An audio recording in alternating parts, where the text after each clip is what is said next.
tentang work in Australia. Jadi mirip sama kayak yang kemarin di Jepang, dan ini mungkin akan lebih lebih kelihatan nanti perbedaannya. Kira-kira gimana sih perbedaan dari kerja di luar negeri itu kayak gimana gitu. Oke.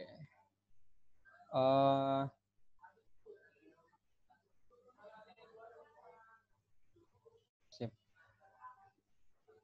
Sebelumnya dari teman-teman, ini Mas ininya udah masuk nih. Oke, aku bakal sedikit kasih perkenalan tentang Mas Wildan Nur Aiman. Jadi beliau adalah sekarang saat ini kesibukannya adalah bekerja di Australia. Lebih tepatnya ini ada di solar farm.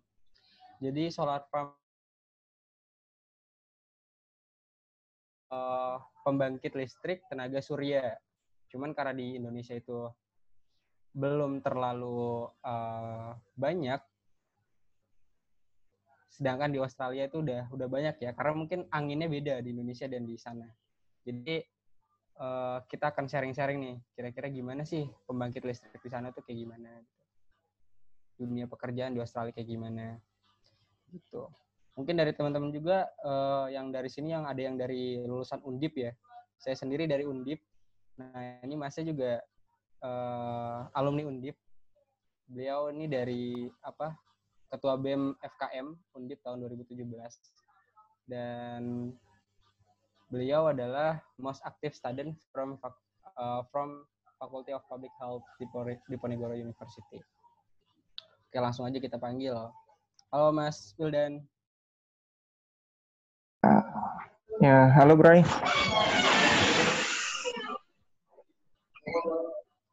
Halo Mas. Oke, siap. Suaraku jelas ya Mas ya? Ya, jelas kok. Mas Wildan, apa kabar nih Mas? Ya, alhamdulillah baik. Ini Ikhlas sekarang, ini, Iksan. Iksan ya?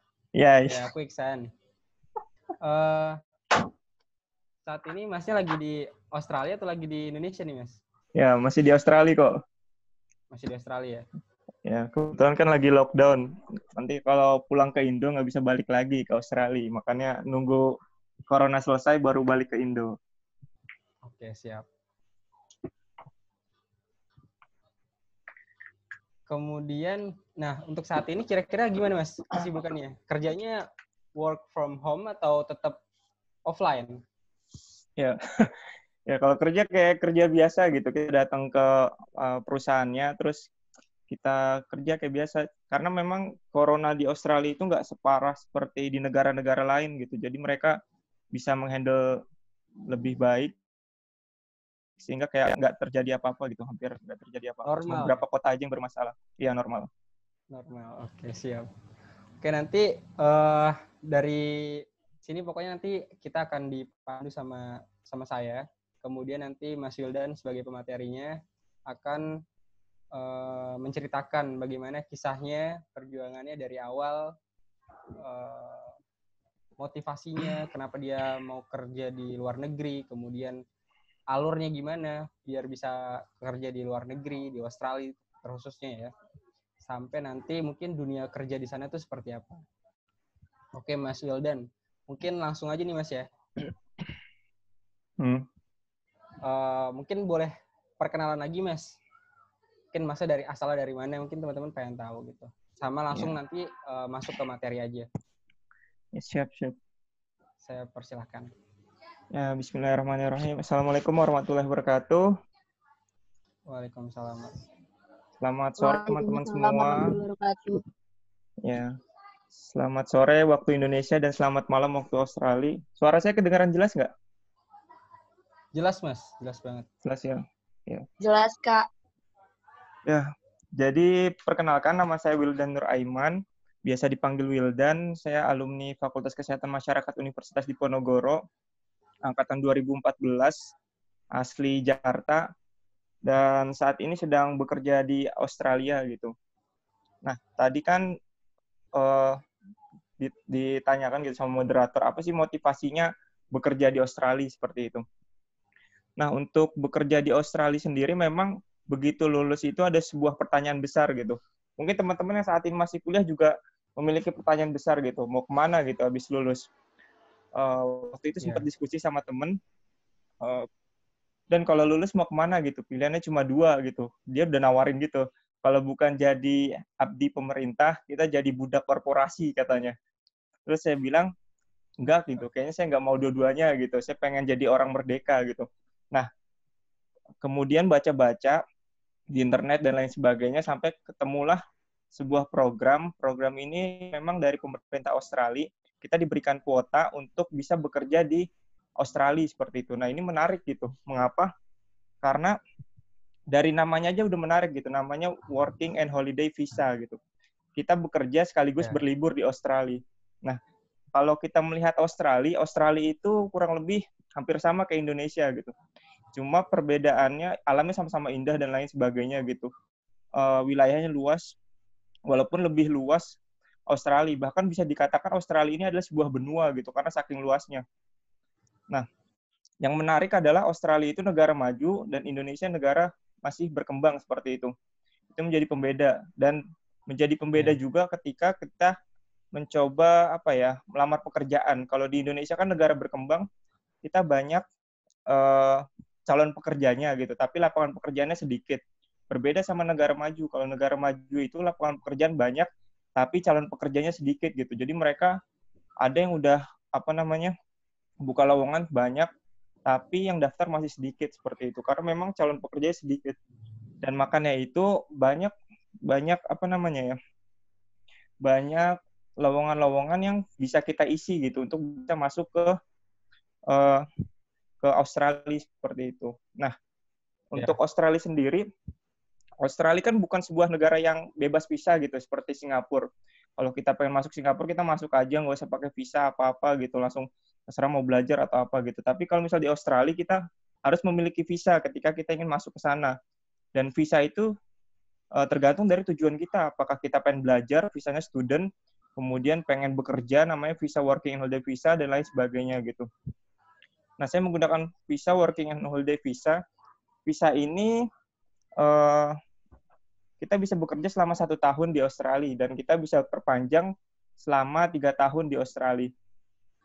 Yang menarik dari Australia, mungkin teman-teman juga pernah dengar gitu, ada bekerja di Malaysia, ada namanya TKI di Malaysia, ada juga bekerja di Dubai, ada juga bekerja di Jepang dan lain sebagainya gitu. Tapi menurut saya yang paling menarik di antara semua semua program-program serupa dari negara lain, Australia menjanjikan suatu hal yang lebih menarik gitu. Mengapa? Karena memang Australia itu dari pertama itu dari segi gaji gitu. Dari segi gaji memang Australia itu bisa dikatakan gaji tertinggi di dunia. Makanya banyak backpackers dari negara lain, dari UK, dari Amerika, bahkan dari Jepang, dari mana segala macam, itu bisa kita temukan di Australia. Karena memang mereka tujuannya selain traveling untuk berlibur, mereka juga pengen bekerja gitu di Australia untuk mendapatkan gajinya. Dari Perancis, dari Eropa. Bayangkan Australia itu seperti sebuah bandara gitu. Ketika di bandara kita melihat orang dari seluruh dunia, ada yang dari Asia, ada yang dari Europe, dan lain sebagainya. Ada yang dari Afrika. Nah, Australia itu seperti rumah kedua bagi semua orang di dunia gitu. Karena gajinya tinggi, bisa dibilang mereka itu sistem gajinya ada 2 gitu. Pertama dari piece rate, dan kedua itu dari hourly gitu. Kalau dari hourly itu standarnya memang 24,36 per jam. Dan dengan visa ini kita bisa bekerja selama 40 jam minimal per minggu gitu. Jadi bisa dikalikan gitu. 24,36 dikali 40. Kemudian dikurang pajaknya 15% seperti itu.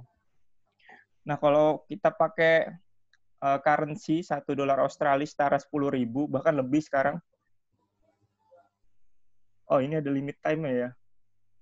Oh iya. Nah, kalau gimana? Coba aja lanjut aja ya. Lanjut Mas ya, siap. Ya. Nah, kalau pakai currency $1 Australia setara 10.000 itu 24,36 berarti 240.000 gitu. Lebih gitu. Itu per jam. Itu kita kalikan 40 40 itu waktu kita bekerja selama 1 minggu gitu. Jadi kita gajian selama per minggu gitu. Berbeda kayak Indonesia kan per bulan. Kalau Australia itu per minggu gitu. Jadi kita sengsara cuma 6 hari aja gitu, terus gajian. Kalau di Indonesia kan 29 hari sengsara, 1 hari gajian gitu. Waktu tunggunya lama. Nah, kalau tadi dikalikan jadi 24,36 kali 40 jam per minggu, kemudian dikurang pajaknya itu 15%. 15% itu berarti sekitar 828 atau 8.280.000. Itu per minggu. Per minggu. Kemudian dikali 4 sekitar 30 gitu. Tapi itu masih kotor gitu, karena kita belum dikurang sama biaya hidup dan lain sebagainya seperti itu.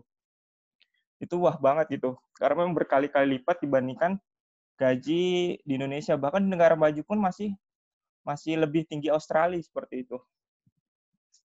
Nah, kemudian yang menarik lagi dari Australia dibandingkan program serupa, Australia itu ketika kita masuk ke negara, kita sudah memegang visanya, kemudian kita pengen masuk ke negara tersebut, kita memiliki hak yang sama seperti orang lokal gitu. Kayak seperti orang Australia. Katakanlah kita bisa bekerja, terserah kita mau bekerja di mana aja gitu, di sektor yang kita suka. Selagi memang kita memiliki kapabilitas untuk masuk ke sektor tersebut. Walaupun memang ada sektor-sektor yang bisa kita masuki dan ada sektor yang kemungkinan tidak bisa kita masuki gitu. Misalnya untuk bekerja di Australia kita bisa masuk ke sektor-sektor yang non-skill seperti itu. Kayak misal kerja di farm, kita metik buah blueberry, metik buah strawberry, atau yang kita bisa bekerja kalau di farm itu pasti banyak gitu. Mereka butuh banyak pegawai-pegawai untuk metikin buah, untuk bekerja di packing dan lain sebagainya. Karena memang orang Australia cenderung kurang suka gitu sama program ini gitu. Ada juga yang kita bisa bekerja pakai skill sedikit, katakanlah di construction. Di construction itu kita harus ngambil semacam white card. White card itu semacam kalau di Indonesia itu ahli K3 gitu. Ahli K3 umum. Jadi kita ngambil white card, kemudian kita bisa apply pekerjaan tersebut. Jadi berbeda gitu. Kalau misalnya saya punya teman di Jepang, dia itu lewat semacam agent atau semacam instansi, dan instansinya itu akan menyalurkan gitu. Dan ketika instansinya itu, kita nggak bisa pindah gitu dari satu perusahaan ke perusahaan lain, kita nggak bisa nggak bebas lah gitu. Tapi kalau di Australia kita mau misal cuma kerja sehari, terus habis itu kita pindah cari kerjaan lain, nggak masalah gitu. Kita bisa sesuai keinginan kita gitu, pengen kerja di mana, asalkan memang kita diterima gitu. Nah, terus Australia juga banyak tempat-tempat bagus untuk traveling gitu. Hampir sama kayak Indonesia, ada pantai-pantai yang bagus, kemudian ada pemandangan alam yang bagus dan lain sebagainya gitu. Nah, saya sendiri sekarang sedang bekerja di solar farm. Solar farm itu mungkin nggak umum gitu di Indonesia. Kalau di Indonesia itu namanya PLTS, pembangkit listrik tenaga surya. Bedanya mungkin kalau di Indonesia kan ada yang di rumah-rumah gitu, dipasang di atap-atap dan lain sebagainya. Tapi ini beda gitu. Dia ini semacam PLN ya, gardu induk. Kemudian dia dia nyerap sinar matahari untuk dirubah jadi energi listrik. Nah, dan energi listrik itu nanti akan disalurkan ke rumah-rumah gitu. Jadi selain dari PLN di Australia, mereka juga dapat dari solar farm ini gitu. Jadi dapat 2 gitu. Dengan ada solar farm ini, mereka nanti akan semacam kena diskon gitu. Jadi lebih hemat dan lebih ramah lingkungan gitu. Karena kan kalau pakai PLN kan kita pakai batu bara kita bakar, kemudian itu asapnya itu akan mengganggu lingkungan kita gitu, nggak baik, global warming dan sebagainya. Tapi kalau di Australia proyek-proyek seperti ini sudah sering banget gitu, pakai tenaga angin, tenaga surya dan lain sebagainya. Nah, saya bekerja di sana masang panel surya, dan itu malah gajinya lebih menarik gitu, berkali-kali lipat dibanding gaji minimal ya gitu.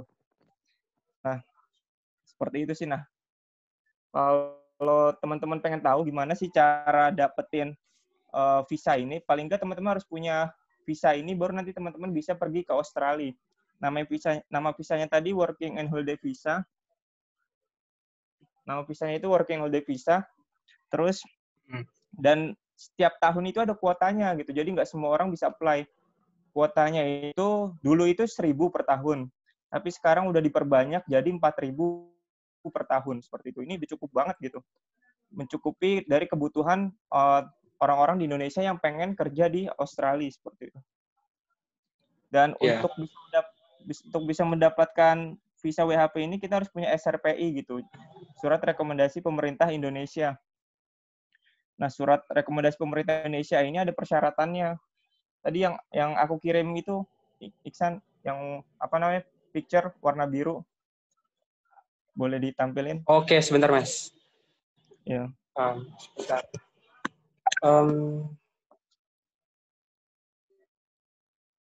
Hostnya sekarang Ya. ini ya. Yang SRPI ada nggak dokumen? Hostnya Gobion ya? Oh, udah aku deh. Silakan Mas Iksan. Sebentar. Iya.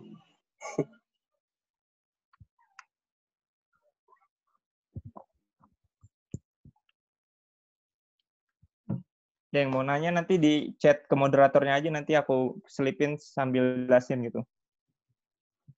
Atau diketik sini juga nggak apa-apa. Bagaimana Mas Iksan? Mau saya bantu untuk share screen-nya? Iya, boleh ditampilin. Boleh Mas. Iya, boleh. Masa nggak boleh?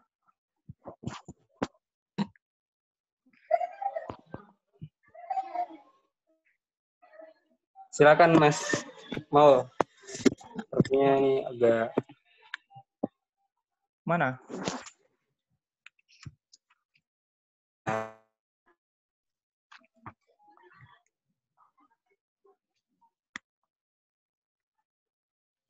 Nah, untuk ini tadi sambil aku jawab aja. Untuk sektor apa ya? Ada sektor-sektor yang kita nggak bisa masuk. Tadi aku bilang, kayak misalnya kita kerja di kantor itu agak susah. Kenapa? Karena memang kerja di kantor itu mereka nyari yang permanen gitu, orang-orang lokal. Sehingga kalau kita kan visanya cuma 1 tahun, kemudian bisa diperpanjang sampai 3 tahun. Syaratnya kita harus kerja di desa dulu selama 6 bulan, kemudian kerja di desa lagi tahun berikutnya di desa lagi selama 6 bulan gitu. Nanti totalnya kita dapat visa sebanyak 3 tahun. Tapi kalau misalnya setelah 3 tahun kita harus balik kan ke Indo karena kita nggak punya visa apa-apa lagi gitu. Nah, makanya untuk kerja di sektor-sektor seperti kantor, kemudian di sektor pemerintahan dan lain sebagainya itu susah gitu.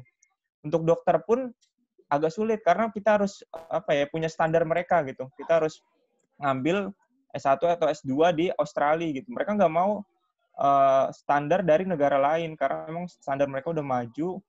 Nggak mau mereka warga negaranya setelah diperiksa sama yang kompetensinya nggak sama kayak yang mereka punya gitu. Jadi untuk dokter itu agak sulit gitu. Karena kita harus ngambil S1 atau S2-nya di Australia. Tuh. Dan visa kita nggak sekuat orang lokal yang memang punya skill seperti itu. Berarti kalau untuk visa itu ada wawancaranya Mas ya? Ya, itu lebih ke SRPI-nya gitu, Surat Rekomendasi Pemerintah Indonesia. Jadi untuk dapetin SRPI itu, nanti ditampilin ya, minta tolong. Untuk dapetin SRPI itu kita ada wawancara, kemudian verifikasi berkas, dan lain sebagainya.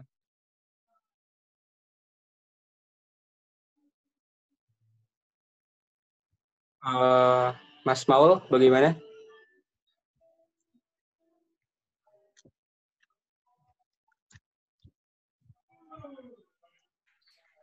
Sebentar Mas, ada gangguan. Ya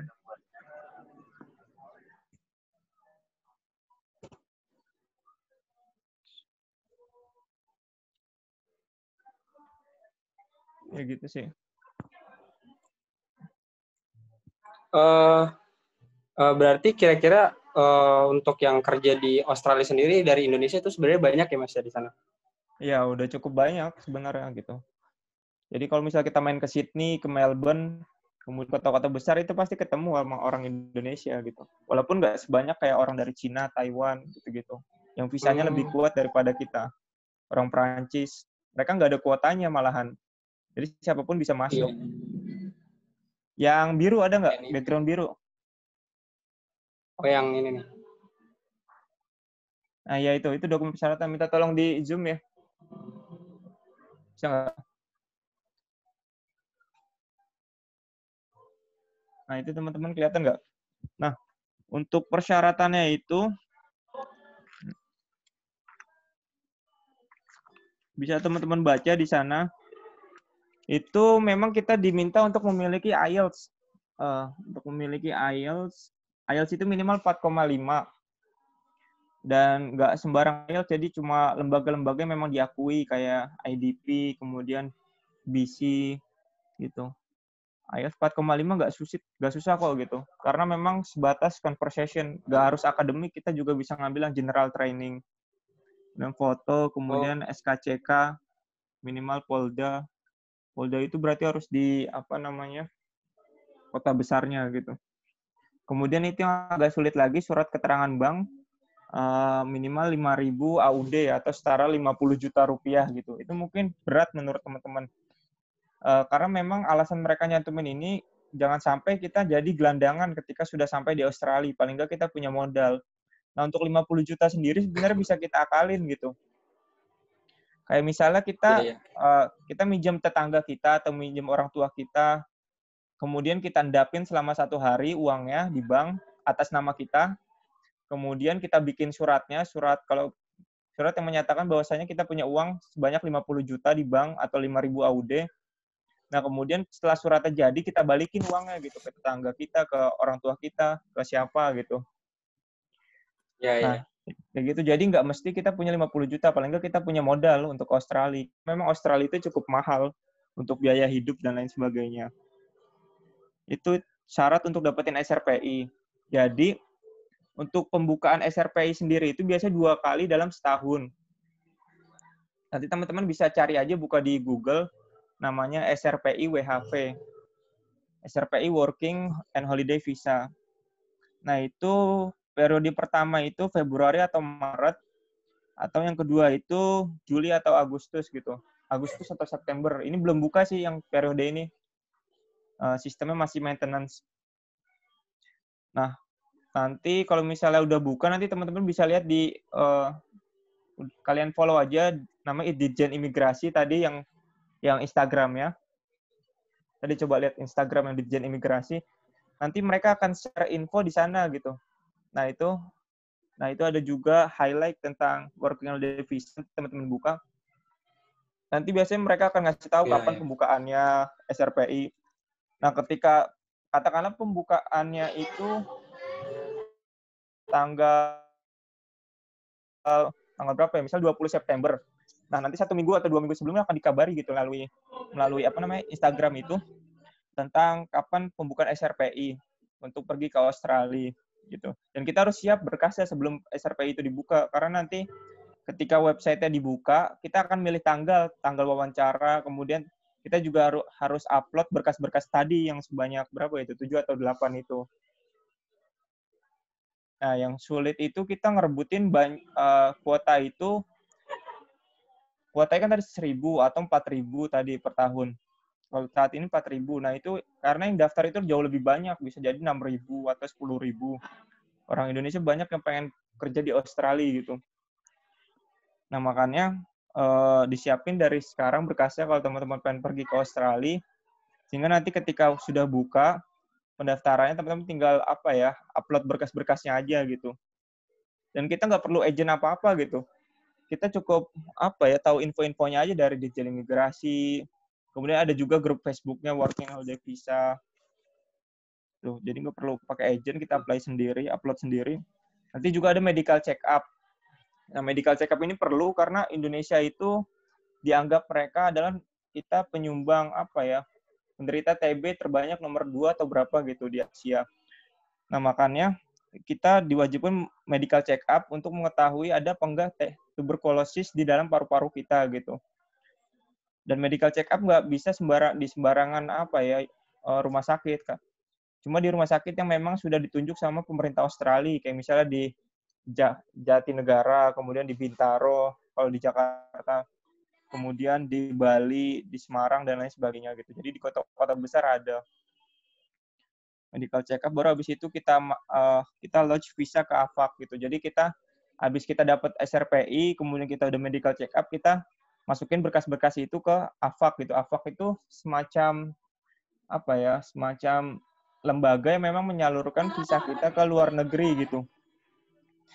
Jadi nanti berkas-berkasnya itu kita masukin ke sana online, dan nanti AFAK itu akan ngirim ke pemerintah Australia gitu. Jadi kita tinggal nunggu, begitu visanya udah terbit, baru kita bisa pergi ke Australia, seperti itu. Itu sih. Begitu sampai di Australia, kita beli tiket pesawat sendiri gitu. Waktu itu saya dapat yang 3.500.000. Itu lewat Singapura dulu. Baru habis itu kita transit di Singapura, baru habis itu pergi ke Australia. Itu paling murah mungkin. Kemudian kita nyari penginapan juga gitu. Ada grup-grup yang memang tadi working holiday visa ngasih tahu ada penginapan nih di Sydney gitu, atau kita buka aplikasi atau website Airbnb gitu.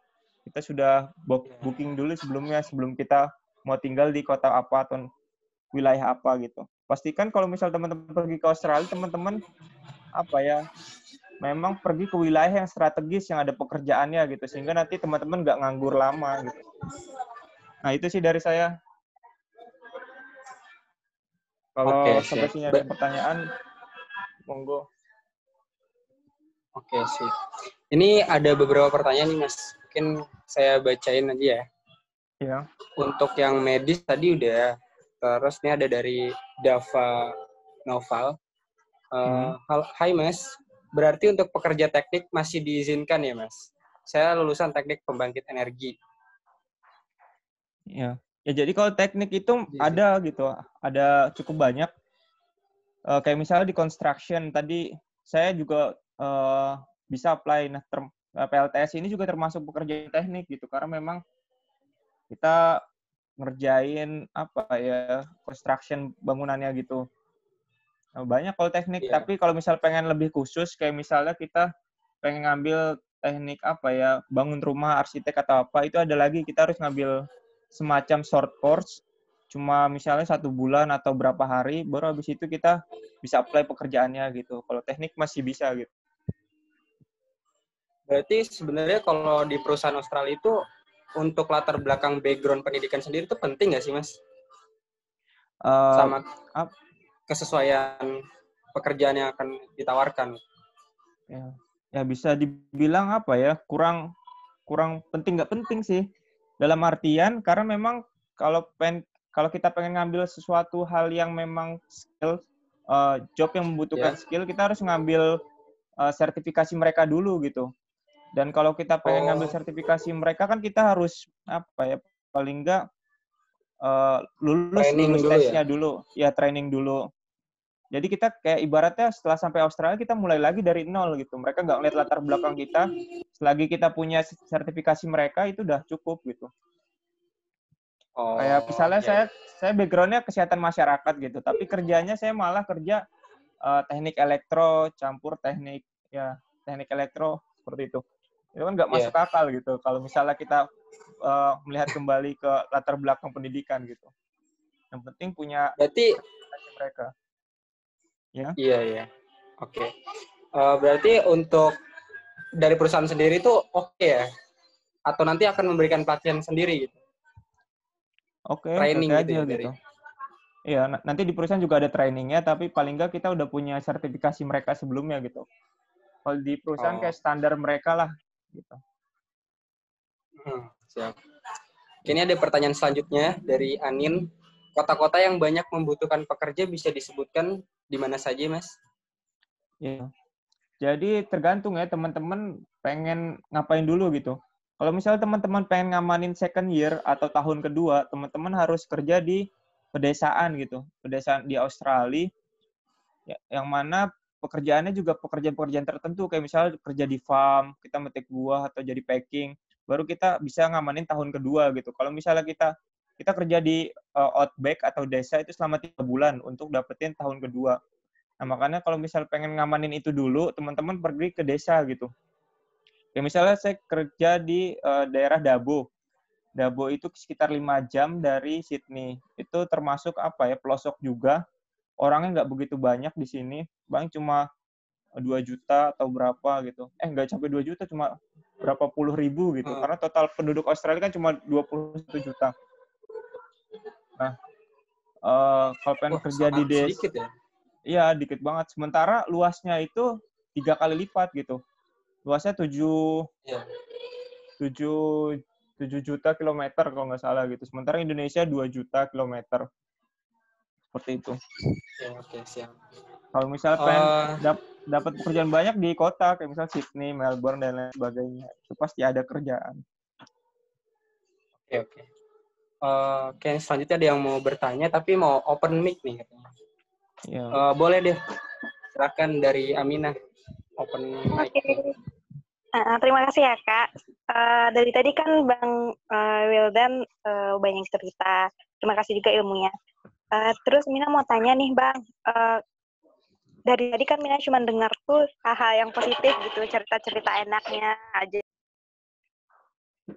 Tapi Mina nggak dengar maksudnya tuh hal-hal yang kita takutkan, apalagi kita sebagai perempuan ke sana. Itu kayak gimana sih, Bang? Kondisinya aman nggak gitu? Kasih ya, Bang, sebelumnya. Ya. Mungkin tingkat kejahatan di sana, Mas. Kejahatan. Ya. Jadi untuk apa ya? Enak-enaknya pasti ada gitu. Balik lagi ke diri kita gimana nikmatin hidup. Kalau misalnya apa ya? Nggak enaknya pertama-tama itu kita kan bawa modal terbatas kan. Kayak misalnya saya bawa modal itu waktu itu 10 juta. Itu di Indonesia mungkin bisa dibilang banyak gitu. Tapi di Australia itu 10 juta cuma 1 bulan itu udah habis. Karena memang apa ya, kita 1 minggu aja ngekos di Australia itu sekitar 1.300.000. Itu kalau misalnya kita nggak segera dapat pekerjaan, kita udah selesai kita balik ke Indonesia lagi gitu. Jadi kayak apa ya, istilahnya kita gambling gitu, kita bertaruh lagi sambil berdoa gitu. Itu di awal-awal deg-degan gitu. Dan kita harus nyari pekerjaan apapun itu, kayak misal bersihin apa ya, teman saya malah lebih sedih, dia kerjaannya bersihin hotel, kadang dibayar, kadang karena nggak cepet kayak nggak dibayar gitu, dia cuma bayar uang kosan doang gitu, karena memang kerjanya nggak cepet, kayak kadang kerja kadang dikerjain gitu. Nah, saya juga pertama kali itu kerja metik blueberry, itu sedih banget. Gajinya gajinya 150 per minggu atau 1.500.000. Sementara untuk kosannya aja itu 130 dan 20 untuk makan gitu. Jadi udah habis gitu. Bahkan sisanya nombok gitu. Karena kan untuk transport dan sebagainya itu juga butuh uang. Jadi saya gali lubang tutup lubang gitu. Tapi masih mending waktu itu gitu. Karena banyak juga temennya nganggur dan malah balik ke Indonesia karena modalnya udah habis gitu. Kemudian dia nyari modal lagi di Indo, coba lagi gitu. Dan pertama kerja memang kira-kira kalau Iya. Berarti kesulitannya apa, Mas, yang menjadi sulit nyari kerja itu? Padahal kan katanya lowongannya banyak nih gitu. Ya. Nah, itu balik ke diri kita. Kalau misalnya kita nggak mau ngerjain hal-hal yang kayak apa ya, kayak hal-hal yang sama strategi juga gitu, strategi milih tempat tinggal, strategi milih pekerjaan.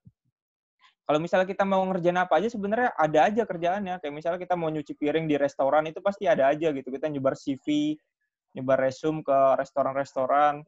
Kemudian farm itu pasti butuh pegawai terus gitu, nggak mungkin enggak. Iya. Karena cuma backpackers doang yang mau ngerjain farm, metik buah gitu-gitu. Dan kita butuh farm juga buat perpanjang visa gitu. Selagi kita masih mau kerja hal-hal yang sepele, pasti kita dapat pekerjaan. Dan modalnya harus cukup juga. Itu sih nggak enak ya. Jangan sampai nganggur di Australia. Nganggur udah selesai.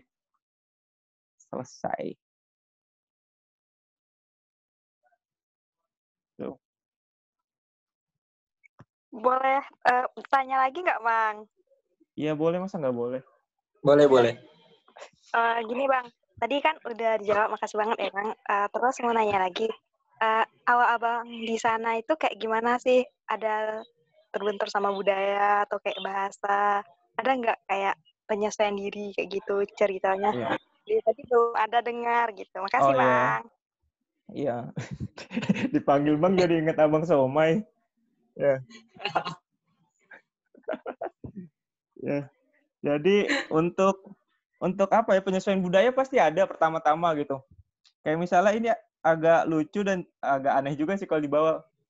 Misalnya kayak kita nyobain toilet di Australia gitu. Toilet di Australia kan mereka kalau istilahnya apa ya? Ini istilahnya mereka cuma pakai tisu doang kan gitu. Di Indonesia kita pakai gayung gitu. Ini apa sih pakai tisu aja, Bang? Nah, itu jadi budaya kita berbeda sama Australia dan kita harus menyesuaikan gitu. Antara budaya Indo sama budaya Australia itu dari segi apa ya? Dari segi toilet, Culture belum shock lagi gitu ya. makanan. Ya, belum lagi makanan mereka juga beda banget gitu sama Indonesia. Kadang juga ngerasa kita harus masak sendiri. Kalau nggak masak, itu bakal mahal banget biaya hidup kita gitu. Dan untuk saya laki-laki nggak terlalu pinter masak. Kadang masak ya itu-itu aja gitu. Sampai bosan, ini hidup hambar banget gitu. Karena masakannya itu-itu aja gitu. Iya, iya. Oke nih Mas, ada pertanyaan selanjutnya dari Ria. Kak Wildan izin bertanya, boleh share terkait gimana kakak mendapatkan info atau link tentang pekerjaan di sana? Mungkin ada platform khusus rekrutmen pekerjaan di Australia atau link relasi? Oh mungkin kayak sejenis job street mungkin Mas ya? Nah ya itu tadi. Minta tolong bukain yang itu, apa, seek.com.au tadi. Ya. Mas Maul, bisa dibuka Mas? Ya, jadi kita untuk nyari sambil nunggu Mas Maul. Jadi kalau misalnya kita pengen nyari pekerjaan itu, kita biasanya juga dapat dari teman. Teman itu misal udah kerja di suatu perusahaan, kemudian kalau misalnya ada lowongan, kita juga dikasih tahu gitu, atau minta tolong kasih tahu gitu. Kalau misalnya ada lowongan gitu. Jadi teman nge-share kalau misalnya ada lowongan.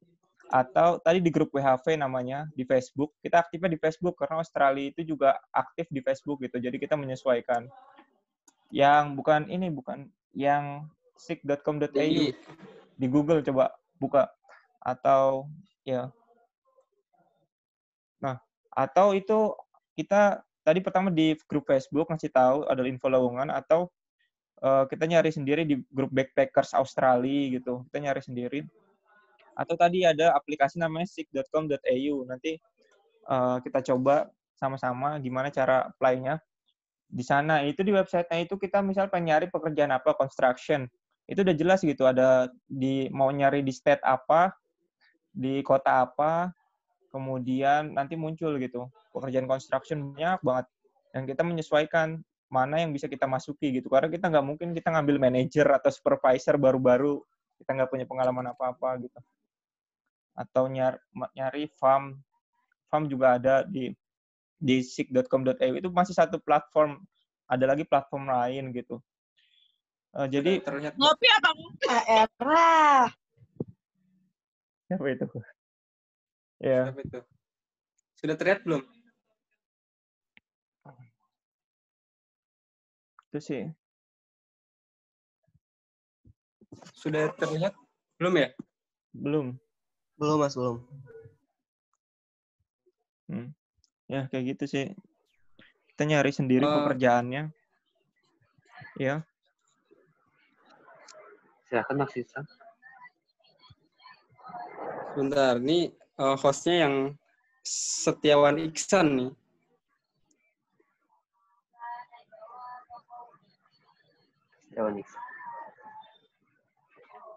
Setiawan Iksan tuh. Sudah Mas. Oke.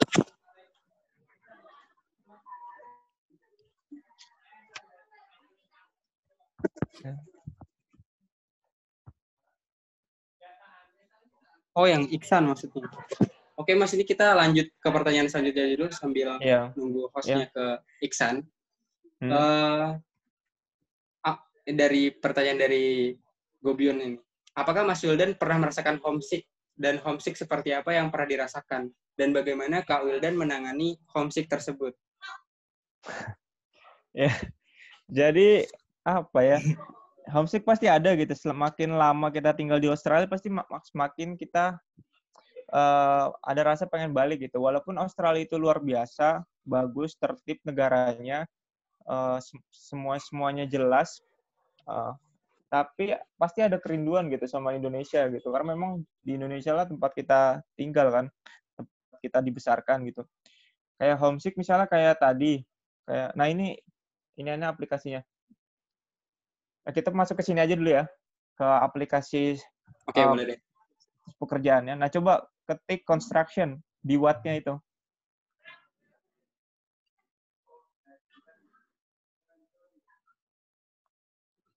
Nah, itu kan ada banyak labor atau terserah ya. Nanti muncul banyak. Itu where-nya juga bisa ditulis misalnya di Sydney atau di Melbourne gitu.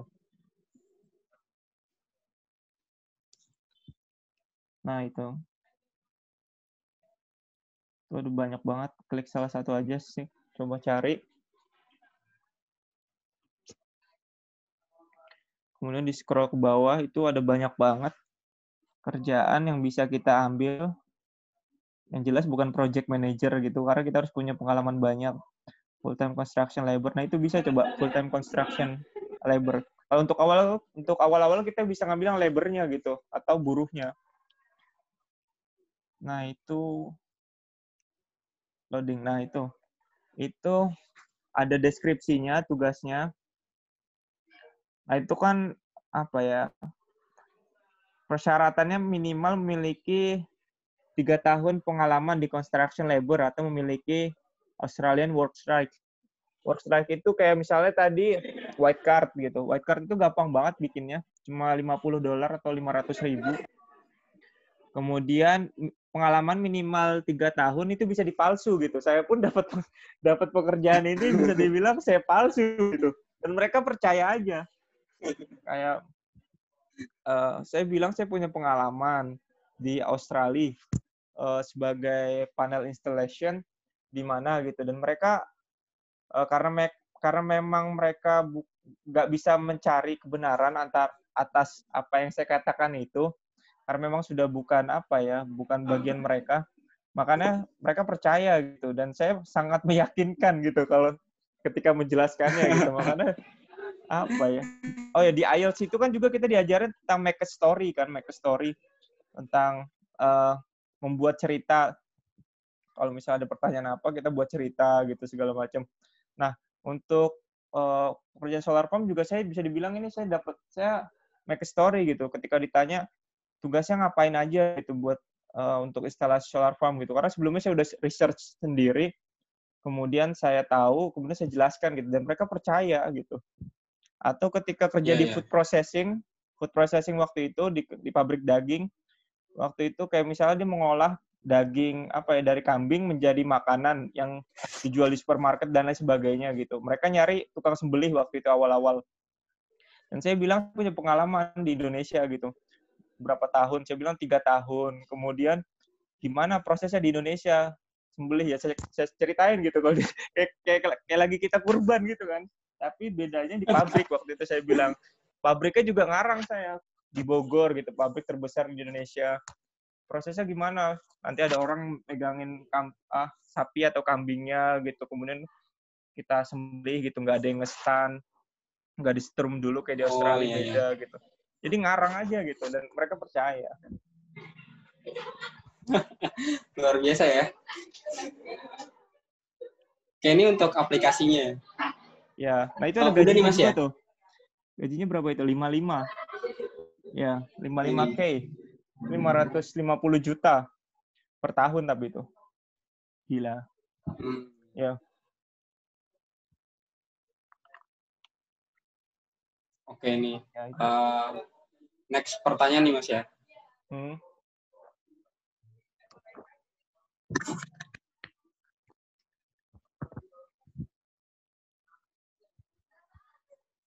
Selanjutnya ada pertanyaan dari Nurjaya.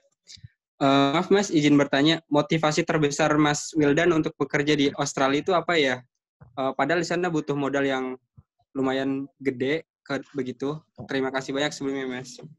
Ya. Ini terkait motivasi. Ya, untuk Nur, kebetulan kita sama-sama ada Nurnya namanya. Nah, untuk motivasi terbesar jujur aja itu life hack gitu. Kalau misalnya teman-teman tahu, life hack itu semacam saya pengen di usia saya sekarang 24, OTW 24, di usia 24 ini saya pengen udah bisa memiliki segalanya gitu. Saya udah cukup modal untuk kehidupan nanti, untuk bangun rumah, untuk modal usaha, untuk nikah dan lain sebagainya. Kemudian juga pengen di usia 24 ini saya sudah selesai gitu. Dalam artian saya sudah punya cukup banyak pengalaman hidup tinggal di luar negeri. Kemudian pengen juga punya banyak teman dari seluruh dunia, mempelajari budaya mereka dan lain sebagainya gitu. Jadi ketika usia 24, di mana teman-teman saya yang lainnya masih struggle, katakanlah dalam kehidupannya, saya pengen sudah memiliki semuanya gitu. Sudah punya uang, sudah punya modal, sudah punya rumah, dan lain sebagainya gitu. Jadi kita udah selesai sama diri kita gitu. Jadi kita bisa fokus ke kehidupan kita nantinya ketika kita sudah balik ke Indonesia seperti itu. Lebih ke life hack sih. Itu motivasi terbesar saya. Oke, siap. Sama mungkin tadi yang untuk homesick itu belum terjawab secara ini, Mas ya. Ya. Cara mengatasi homesicknya. Ya. Jadi itu balik ke diri kita sendiri sih. Kalau misalnya kayak saya homesick-nya kangen sama masakan Indo gitu. Karena saya masaknya hambar dan lain sebagainya gitu. Makanya kalau misalnya ke Sydney, saya nggak pernah beli masakan Thailand atau masakan China gitu. Tapi saya beli masakan Indonesia gitu. Itu ada suatu warung makan itu yang punya orang Indonesia dan saya beli gitu. Ngobrol juga pakai bahasa Indonesia dan itu sedikit mengobati kerinduan akan tanah air. Oke, siap. Ya. Oke, ini selanjutnya ada dari Anin. Kak, berarti untuk step amannya itu mendingan kita berangkat ke OSI itu cari dulu di platform recruitment ya, di websitenya. Baru setelah itu apply dan kalau diterima baru kita berangkat gitu.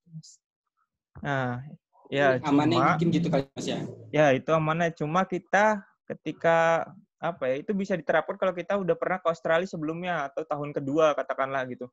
Tapi kalau untuk tahun pertama kita harus punya yang namanya bank Australia gitu. Atau makanya ketika pertama kali kita menjalankan kaki di Australia kita harus punya NPWP Australia. Kalau di Indonesia NPWP, kalau di Indonesia di Australia TFN. Nah, kita harus punya itu karena itu pajak gaji kita otomatis nanti kepotong. Kemudian kita punya bank account buat nyalurin gaji kita, nerima gaji kita. Punya nomor telepon Australia, punya tempat tinggal untuk naruh di CV kita. Gitu. Nomor teleponnya juga nomor telepon Australia. Sehingga ketika kita mau apply, paling nggak kita udah punya itu gitu, baru kita bisa apply. Gimana mereka mau nerima kita kalau misalnya mereka pengen ngubungi kita tapi nomornya nggak jelas nomor apa gitu. Dan mereka nggak mau gitu. Paling nggak tahun kedua kita baru bisa. Tahun kedua kalau misalnya katakan tahun pertama kita udah selesai. Kemudian kita balik ke Indo, kita udah dapat tahun kedua, kita apply dari Indo bisa itu. Kita lewat job seeker itu. Kemudian begitu keterima, kapan wawancara atau kapan induction hari pertama kerja, baru kita pergi ke Australia itu masih memungkinkan gitu. Tapi kalau tahun pertama sulit. Oke, ya. Berarti lebih baik tetap tinggal dulu ya, Mas ya, di Australia. Iya. Oke, ini ada pertanyaan selanjutnya dari Nur Widayati. Kak Wildan izin bertanya, berarti ijazah yang digunakan untuk apply pekerjaan itu harus berbahasa Inggris ya, Kak? Dan kira-kira surat-surat apa aja yang perlu kita bawa ke Australia, Kak? Terima kasih. Iya, kalau ijazah waktu itu saya nggak perlu ditranslate sih karena kan itu masih masih berkaitan sama Dirjen Imigrasi kan buat dapetin SRPI-nya, tapi nggak tahu yang baru itu apakah harus ditranslate atau gimana gitu. Itu nanti ada di pengumumannya ketika di launching sama Dirjen Imigrasi itu, makanya pantengin aja IG Dirjen Imigrasi untuk pengumuman persyaratan yang lebih up to date gitu. Karena saya kan tahun lalunya lagi apply-nya. Setiap tahun kadang beda gitu. Sebelum tahun saya itu nggak ada SKCK, nggak ada apa gitu. Tapi sekarang ada SKCK gitu. Nah itu. Ini mungkin yang bisa dibawa ke sana kali Mas ya? Iya itu. Itu di Dirjen Imigrasinya kalau yang dokumen persyaratan itu. Oh iya. Siap. Kira-kira gitu teman-teman. Oke. Mungkin seputar kehidupan di Australia kali Mas ya. Saya juga mau nanya nih. Kira-kira kehidupan di sana tuh apa yang menjadikan berbeda dari wilayah Asia? Apakah karena banyak yang imigran dari Eropa mungkin di sana sehingga benar-benar beda gitu?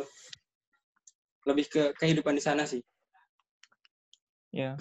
Jadi kalau untuk kehidupan di Australia itu memang apa ya? Pertama dari segi bahasa, walaupun katakanlah dia bahasanya kan Inggris kan. Tapi ada juga orang Inggris atau orang Amerika yang ketika datang ke Australia mereka nggak ngerti mereka ngomong apa sih di Australia gitu, karena aksennya itu berbeda banget gitu sama aksen-aksen Inggris, aksen Amerika gitu. Suaranya itu mereka agak cempreng dan cepet gitu. Ada kata-kata yang memang nggak perlu gitu, kata-katanya agak kasar gitu. Mate, mate. Dan mereka punya apa ya, kata-kata sendiri gitu, kata-kata aksen yang memang di negara lain nggak ada gitu. Jadi ketika sampai Australia, apa ini gitu, ini ngomong apa? Dan itu menjadi gap gitu, perbedaan. Kan kita kalau di lembaga IELTS kita belajar tentang katakanlah English accent, UK accent atau British accent atau American accent gitu. Tapi nggak ada yang pernah mempelajari Australian accent gitu. Dan ketika sampai Australia, itu parah gitu. Bener-bener nggak paham ini ngomong apa gitu. Udah cepet cempreng suaranya gitu. Terus sih. Siap. Terus untuk mungkin cara bergaul sama orang-orang di sana itu kira-kira gimana, Mas? Ya. Kan tentu dalam penyesuaian bahasa itu kan pasti kita harus sok gaul gitu kan ya, supaya diterima. Ya, kira-kira gimana, Mas? Ya, jadi untuk waktu itu saya sempat nanya sama teman saya gitu, ngetes aja gitu orang Australia. Gimana sih pendapat kamu tentang apa ya, katakanlah imigran seperti saya datang ke negara kamu nyari pekerjaan, kemudian apakah kamu merasa bersaing gitu antara saya dengan kamu gitu yang orang lokal gitu, dan mereka jawabnya juga bagus gitu. I don't give a fuck gitu about that. Katakanlah saya nggak peduli soal itu gitu. Karena memang pekerjaan masih banyak dan mereka welcome aja gitu. Selama saya nggak nyusahin kamu nggak nyusahin saya, itu fair gitu. Dan banyak juga kok kita yang jadi teman baik gitu antara saya sama orang Australia gitu. Karena memang mereka juga udah terbiasa. Mereka juga malah diuntungkan dengan adanya backpackers gitu. Karena itu jadi pendapatan mereka gitu, pendapatan negara mereka. Banyak yang traveling dan lain sebagainya. Berarti bisa dibilang orang sana itu asik untuk bergaul ya? Iya, nggak peduli mereka. Mereka welcome aja gitu. Selagi kita nggak nyusahin mereka. Oke, siap. Oke, mungkin dari teman-teman sambil bisa ditulis ya pertanyaannya. Kalau misalnya ada yang mau bertanya dengan open mic, dipersilahkan. Tadi sepertinya ada deh. Oh, udah.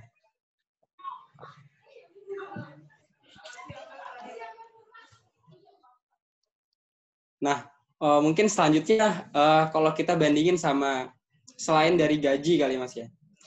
Selain dari tempat yang keren di Australia, mungkin dari Mas Wildan sendiri, kenapa milih Australia? Kenapa nggak ke Jepang, kemudian ke Eropa mungkin, atau ke Amerika gitu yang gajinya mungkin lebih besar gitu, dan mungkin lebih seru di sana? Iya. Jadi kenapa milih Australia? Karena memang kalau soal gaji itu udah pasti gitu, Australia nomor 1 gitu. Dan orang mereka mau kalau buruh, kalau misalnya kayak skill itu dokter dan sebagainya mungkin berbeda gitu antara negara satu dengan negara lain. Tapi kalau buruh itu tertinggi di dunia gitu bisa dibilang. Dan lapangan pekerjaan banyak tempat-tempat bagus yang bisa kita kunjungi. Saya melihat Australia itu seperti ketika kita melihat Indonesia tapi versi majunya gitu, versi negara maju. Negaranya luas, diuntungkan sama sumber daya alam mereka, pantai bagus dan lain sebagainya, tapi perbedaannya adalah mereka bisa memanfaatkan itu semua sebagai suatu keunggulan gitu. Negaranya teratur, sistemnya sudah maju, jadi enak aja gitu. Ketika kita naik kendaraan katakanlah, itu ada sebuah kota menarik gitu, sebuah kota di Casino namanya keren ya, Casino.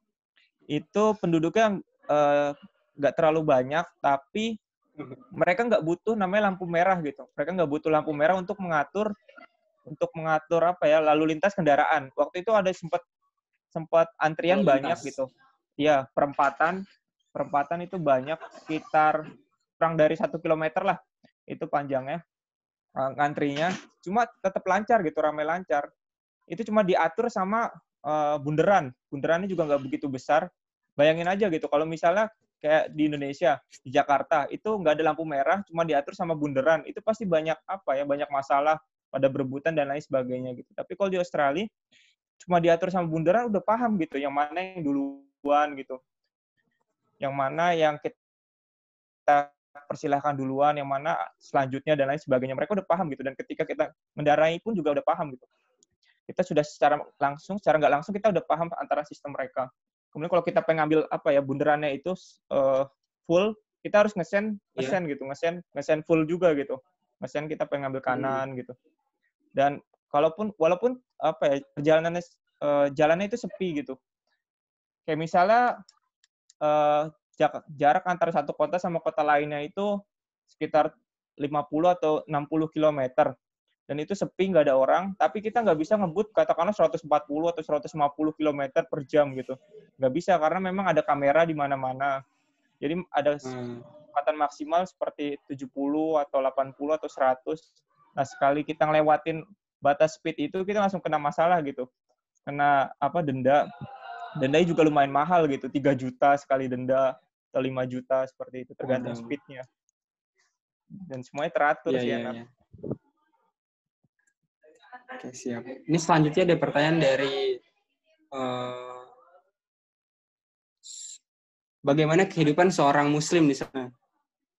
Oke, mungkin Mas Wildan juga merasakan kali ya kesulitan mungkin mencari makanan yang halal atau masjid yang masih minim gitu. Ya, nah ini pertanyaan menarik. Australia itu kan memang bukan sebuah negara yang muslim kan, berbeda ke Indonesia, mayoritasnya muslim, banyak ditemukan masjid dan lain sebagainya. Ada sebuah kisah menarik saya alami sendiri. Waktu itu untuk bisa sholat Jumat, saya harus mengendarai mobil sekitar 80 km gitu untuk mencari masjid. 80 km itu seperti Jakarta-Bandung atau bahkan ya sekitar Jakarta-Bandung lah. Iya. Untuk cuma dapat sholat Jumat gitu. Dan untuk bisa sholat Jumat pun saya harus ngambil day off. Artinya pendapatan saya itu berkurang. Pengorbanan berat lah gitu. Kayak misalnya kita kan nggak dapat gaji. Kalau misalnya gaji saya per hari 2 juta, berarti 2 juta hilang. Kemudian belum lagi bensin. Kemudian apa lagi. Dan kebetulan apes waktu itu. Ini cobaan banget. Pertama kali sholat Jumat. Tiba-tiba bannya bocor gitu. Dan saya harus ganti ban dan lain sebagainya. Ini ujian gitu. Tapi itu balik lagi ke diri kita gitu. Bisa atau tidak kita sholat Jumat dan lain sebagainya, itu balik lagi ke diri kita. Karena iman itu kan balik lagi ke diri kita kan.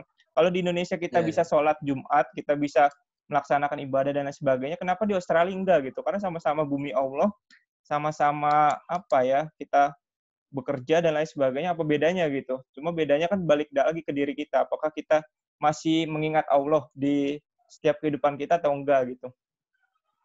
Gitu. Iya, benar. Kalau untuk makanan sendiri gimana, Mas? Makanan ada gitu.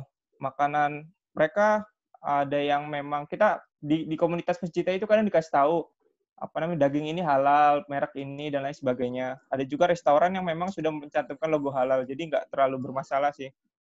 Tuh. Oh iya, siap. Oke, ini ada pertanyaan selanjutnya. Memperpanjang visa bisa sampai berapa tahun? Bisa sampai berapa tahun? 3 tahun ya? Iya. Selanjutnya, halo Mas, saya mau bertanya, untuk bekerja di bidang perhotelan, apa perlu kursus tertentu atau sertifikasi atau enggak? Kalau di hotel enggak gitu. Itu termasuk hospitality, kayak misalnya restoran, hotel, kemudian bar, kafe, dan lain sebagainya. Kita nggak perlu sertifikasi apa-apa. Kita langsung apply aja pekerjaannya dan mereka akan terima gitu. Oh, siap. Lebih mudah ya? Iya. Oke, selanjutnya dari Aminah. Apa sih kira-kira menurut Mas Wildan yang membedakan SDM orang Australia dengan kita di Indonesia dari SDM-nya? Ya, jadi kalau SDM sebenarnya nggak jauh beda gitu antara Indonesia sama Australia. Yang membedakan adalah sebuah sistemnya gitu. Mereka sudah, istilahnya kan sudah maju lebih dulu dibandingkan Indonesia. Mereka menerapkan sistem yang memang sudah teruji gitu. Mereka pasti pernah juga jatuh. Kemudian mereka bangkit sehingga menjadi sebuah negara yang maju gitu. Mereka sudah merasakan sistem ini nggak baik loh. Sistem ini baik sehingga mereka bisa bangkit jadi negara maju. Kalau di Indonesia kan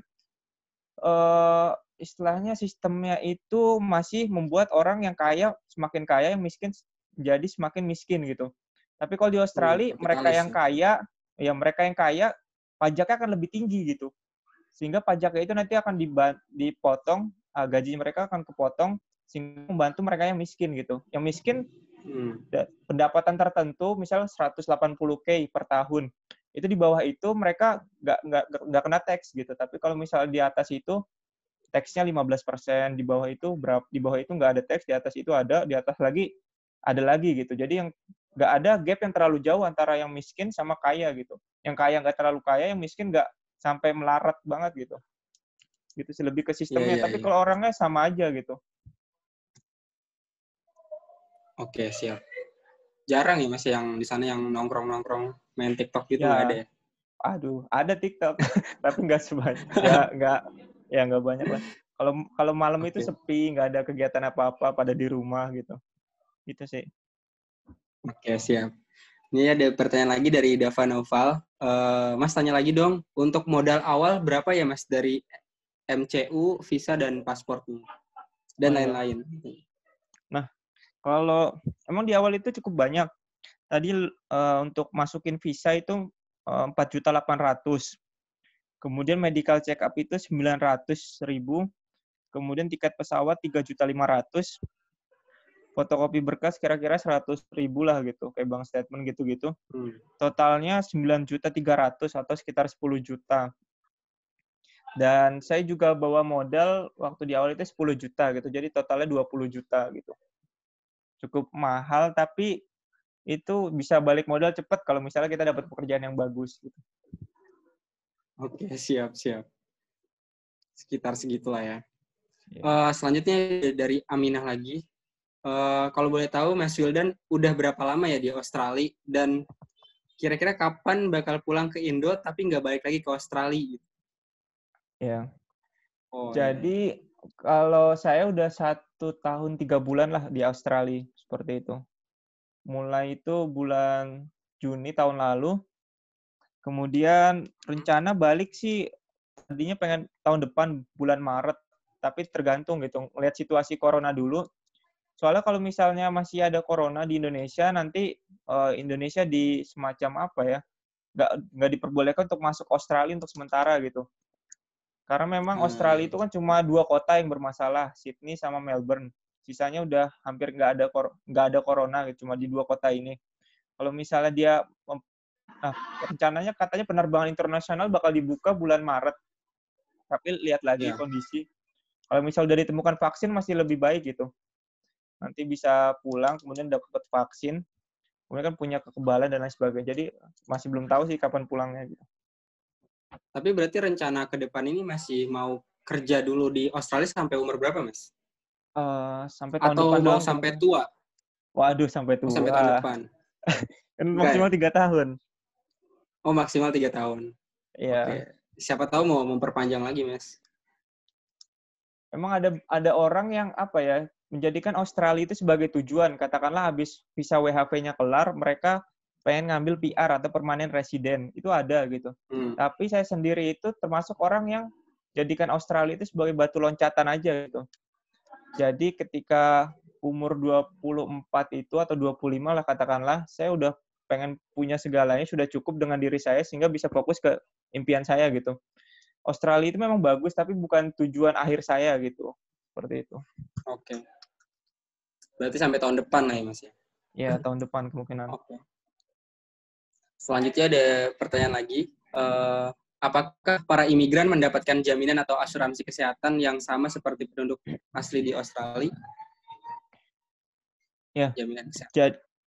Jadi kalau misalnya enaknya di Australia kalau misalnya kita dengan gaji katakan minimal ya tadi ya 800 atau 8 juta per minggu, itu udah lebih dari cukup gitu untuk kita ngambil asuransi kesehatan. Asuransi kesehatan kita bisa ngambil yang 50 per bulan. Tadi 800 kan per minggu, 50 itu per bulan gitu.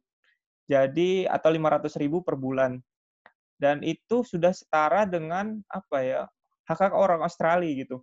Australia ada lagi namanya Medicare, lebih komprehensif lah apa yang mereka backup dan lain sebagainya. Tapi dengan $50 per minggu itu udah cukup gitu. $50 per bulan itu udah cukup mengcover penyakit-penyakit yang memang umum gitu atau parah yang akan mengeluarkan uang banyak gitu. Jadi udah cukup banget gitu. Dengan gaji segitu kita bisa memiliki asuransi kesehatan, sudah punya tadi 125 atau 130 untuk hotel atau akomodasi itu udah dapat yang bagus. Untuk makan sekitar 60 per minggu itu udah dapat makanan yang enak gitu. Kayak gitu sih. Jadi udah cukup lah gaji segitu untuk mengcover segalanya gitu. Oh, berarti tetap ada tingkatan ya untuk jaminan asuransi kesehatan ini ya? Iya, ada juga yang 100 per bulan gitu. Tergantung kita mau ngambil yang berapa. Ya, siap. Ini selanjutnya ada pertanyaan lagi dari Anin. Kak, pekerjaan yang balik modalnya cepat kira-kira sektor apa ya? Ada orang Indo yang kerja non-skill seperti ini disambi kuliah bisa nggak ya? Nah, ya. Kalau misalnya pekerjaan yang dapat gajinya lumayan itu, tadi solar farm lumayan gitu. Itu berkali-kali lipat dibandingkan gaji normal atau gaji minimal. Kemudian lebih ke yang skill sih, kayak misalnya construction, kemudian kerja di pabrik daging juga lumayan gitu. Dapat 800, 900 atau di atas 1.000 gitu, atau 10 juta per minggu.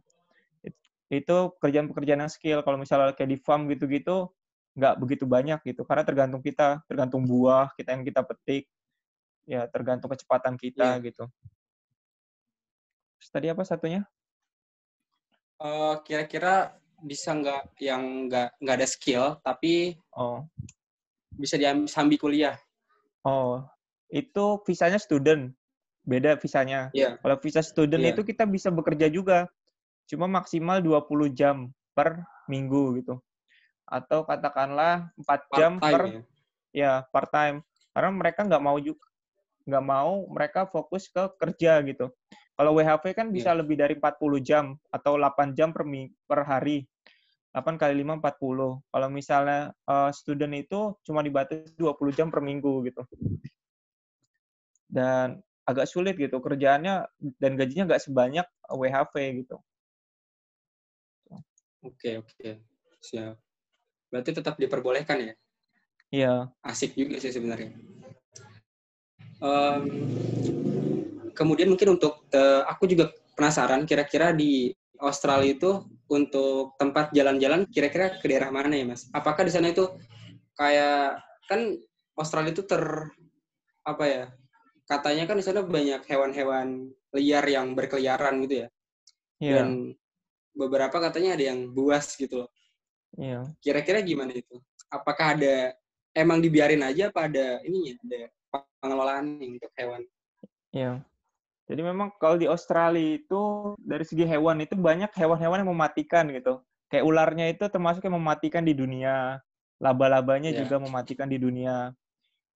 Tapi malah itu menjadi suatu hal yang menarik gitu. Jadi suatu kesan sendiri bagi kita. Kayak misalnya teman saya itu orang Perancis, dia itu memang tujuan ke Australia traveling gitu. Dia ngumpulin duit sampai sekian banyak, kemudian duitnya itu pengen dihabisin buat traveling around Australia gitu. Semua state dikunjungi gitu.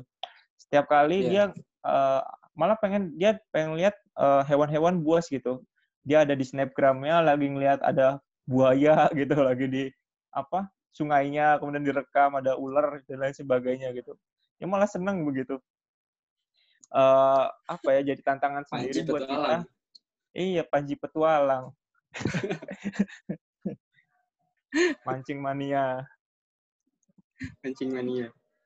Yeah. Berarti emang dari pemerintah sendiri tuh ini ya tidak ada pencegahan untuk si hewan-hewan ini tidak menyerang. Mungkin bisa aja kan menyerang masyarakat kan. Ya. Bahkan bisa. sampai yang di berita-berita tuh banyak yang diserang gitu loh. Desa bahkan Ya. Dari Tapi pemerintahnya nggak ada nih Mas ya? coba ya nggak ada karena coba bayangin aja luas Australia itu 7,6 juta Oh ya. kilometer persegi. Indonesia itu 1,9 juta persegi gitu. Itu Australia 4 kali lebih luas lah, hampir 4 kali lebih luas. Dan pemerintah itu nggak bisa nge-backup katakanlah dari ujung Australia sampai bawah Australia itu membutuhkan waktu berapa hari gitu untuk mencapainya gitu. Iya. Untuk lewat jalur darat atau lewat jalur udara itu berapa jam gitu, itu gak bakal ke cover gitu. Jadi mereka membiarkan aja, mereka tapi memberikan pendidikan gitu. Ular ini yang berbisa dan mematikan, ular ini nggak terlalu mematikan gitu. Jadi lebih ke memberikan edukasi ke warganya gitu, dibandingkan mencegah untuk Siap. hewan buas itu menyerang manusia. Itu nggak mungkin kita bisa mengatur itu. Oke, siap. Ini ada lagi pertanyaan dari Anin, dari Dwi Pratiwi dulu. Kak, kalau untuk lulusan S1 nurse keperawatan, cari lowongan kerja di sana sulit nggak? Seperti mungkin ada peraturan lulusan sana lebih diprioritaskan atau enggak? Terima kasih. Ya. Nah, kalau kayak nurse, kemudian dokter dan lain sebagainya, kita sulit gitu. Kalau misalnya kita pakai ijazah Indo, walaupun kita katakan nurse terbaik di Indonesia atau dokter terbaik di Indonesia, kemudian kita apply di Australia, kita nggak bisa gitu. Karena kita harus pakai sistem mereka. Mereka nggak mau istilahnya masyarakatnya diotak-atik sama yang bukan sistemnya mereka gitu. Ini bukan standar mereka gitu. Makanya kita harus ngambil S1 atau S2 atau D3-nya di Australia, baru kita apply pekerjaan mereka gitu. Jadi kayak istilahnya mulai dari nol lagi gitu. Oke. Kalau misalnya dari dia udah pendidikan S1-nya di Australia, kira-kira nah itu bisa malahan peluang masuknya sama, misal bersaing nih sama si lulusan yang sama-sama juga dari Australia dan dia penduduk aslinya. Iya. Kira-kira mungkin ada prioritas itu nggak, Mas? Nah, pasti diprioritaskan yang lokal gitu. Tergantung visa kita. Kalau visa kita WHP kan kita maksimal 3 tahun kan.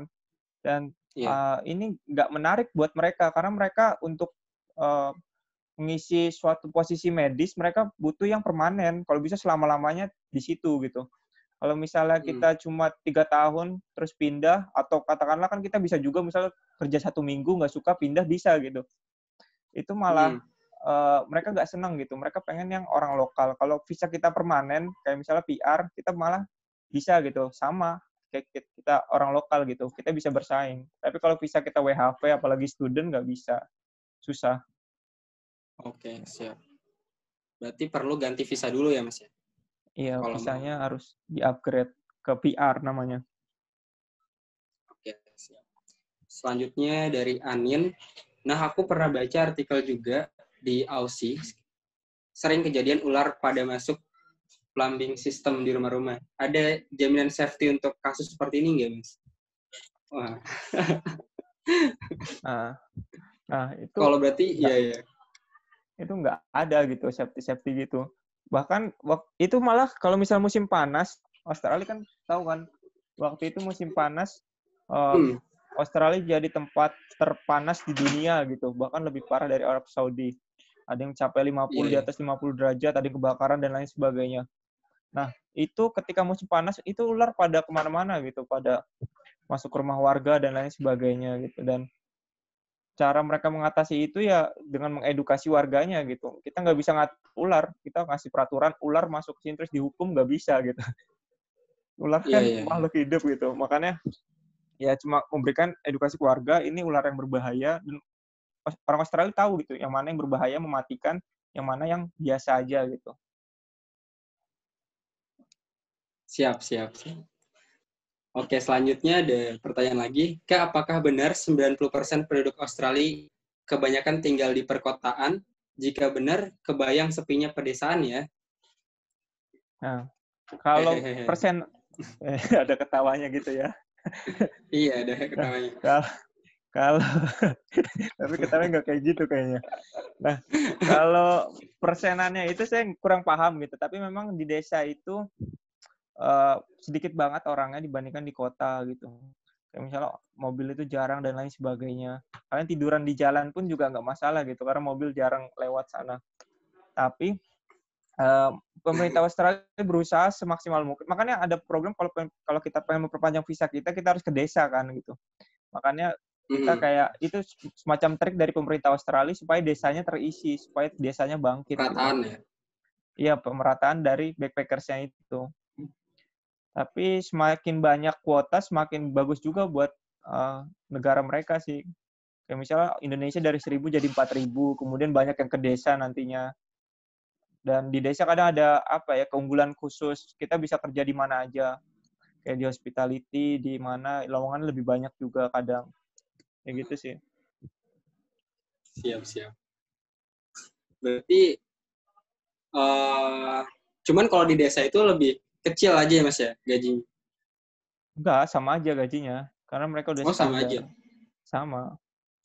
Cuma peluangnya mungkin agak sulit gitu. Atau kayak misalnya tadi saya kalau misalnya sholat Jumat itu harus 80 km ke masjid gitu. Baru nemu masjid. Tapi kan kalau di kota kita cuma berapa menit sampai gitu. Itu sih bedanya. Atau ke supermarket juga jauh. Iya. Iya benar. Siap. Kalau di Australia sendiri dari masyarakat itu ada rasisme gitu nggak sih Mas? Terhadap suatu golongan tertentu? Nah, kalau di Australia itu bisa dibilang nggak ada gitu. Nggak ada semacam itu. Mereka hanya open-minded lah, terbuka. Mereka sudah paham tentang hal seperti itu. Walaupun saya pernah nemuin ada yang rasis, tapi biasanya rasis itu mereka yang pendidikannya rendah gitu. Kayak nggak paham lah. Dan ketika waktu itu ada orang rasis di sebuah stasiun kereta, dan satu orang gitu, orang Australia, dan orang yang lainnya di sekitar mereka nggak peduli gitu. Kayak ini apa sih? Kayak udah paham lah ini mereka satu orang ini rasis, pendidikannya rendah, nggak paham tentang itu, makanya dibiarin aja gitu, nggak peduli sama orang ini gitu.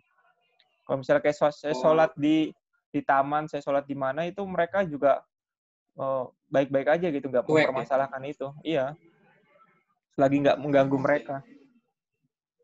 Oke, siap. Ini ada pertanyaan lagi. Apakah negara lain seperti Jepang, Jerman, dan lain-lain untuk kesehatan juga susah mencari pekerjaan seperti di Australia, Kak? Gimana? Oh, maksudnya dia masih di jurusan kesehatan.